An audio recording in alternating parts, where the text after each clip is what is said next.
Welcome to the Learning Pines YouTube. We hope this video helps. In this video, I will explain how to change storage on Epic Games. The primary method involves uninstalling and then reinstalling your game to a new location.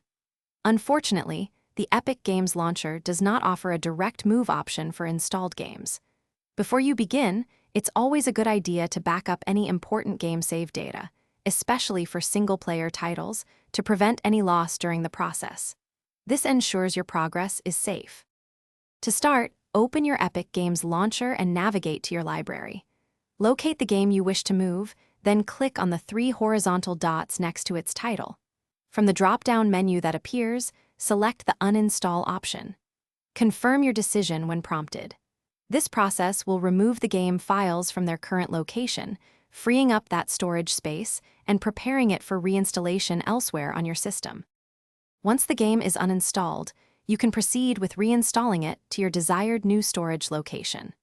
Go back to your library in the Epic Games launcher and click on the game again.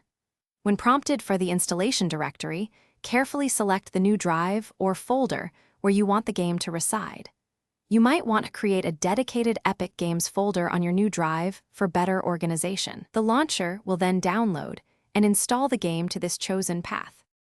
While uninstalling and reinstalling is the most straightforward approach, advanced users might explore symbolic links to redirect game files without a full re-download. Always ensure you have sufficient free disk space on your target drive before initiating any large game installations, perhaps several gigabytes more than the game's size. Regularly managing your game library and uninstalling titles you no longer play can significantly optimize your storage usage and system performance over time. Thanks for watching. Consider subscribing if we helped you.